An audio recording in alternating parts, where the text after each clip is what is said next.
উত্তৰ প্ৰদেশৰ প্ৰাক্তন মুখ্যমন্ত্ৰী দেশৰ প্ৰাক্তন প্ৰতিৰক্ষা মন্ত্ৰী মুলায়ম সিং যাদৱৰ দেহাৱসান। মৃত্যুৰ সময়ত তেওঁৰ বয়স আছিল 83 বছৰ। বিগত 2 বছৰ ধৰি অসুস্থ হৈ আছিল সমাজবাদী পাৰ্টিৰ প্ৰতিষ্ঠাপকগৰাকী। 2 অক্টোবৰ দেওবাৰে তেওঁ অধিক অসুস্থ হৈ পৰাত তেওঁক গুৰুগ্ৰামৰ মেদান্ত হাস্পতালত ভৰ্তি কৰোৱা হয়। পিছত যেতিয়া তেওঁৰ অৱস্থা আৰু অধিক শোচনীয় হৈ পৰে তেতিয়া তেওঁক ICUত ভৰ্তি কৰোৱা হৈছিল। প্ৰথম অৱস্থাত তেওঁৰ শাৰীৰিক অৱস্থা কিছু সুস্থিৰ আছিল যদিও দেওবাৰে হঠাতে তেওঁৰ অৱস্থা অধিক বেয়া হৈ পৰে।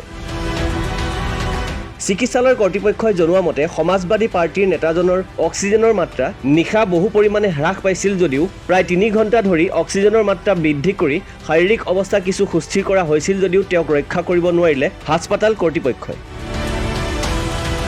সোমবাৰে পুৱা মুলায়ম সিং যাদৱৰ পুত্ৰ আৰু সমাজবাদী পাৰ্টিৰ মুৰব্বী অখিলেশ যাদৱে পিতৃৰ মৃত্যুৰ সন্দৰ্ভত সংবাদ মাধ্যমক অৱগত কৰে। উল্লেখ্য যে মুলায়ম সিং যাদৱ 3টা কাৰ্যকালৰ বাবে উত্তৰ প্ৰদেশৰ মুখ্যমন্ত্ৰী থকাৰ লগতে তেওঁ কেন্দ্ৰৰ দেৱগৌড়া চৰকাৰ থাকোঁতে দেশৰ প্ৰতিৰক্ষা মন্ত্ৰী হিচাপে কাৰ্যনিৰ্বাহ কৰিছিল। তেওঁ উত্তৰ প্ৰদেশৰ ৰাজনীতিত নেতাজী নামেৰে পৰিচিত আছিল। তদুপৰি নেতাগৰাকী 2009 চনৰ পৰা আজীৱন সংসদৰ সদস্য আছিল।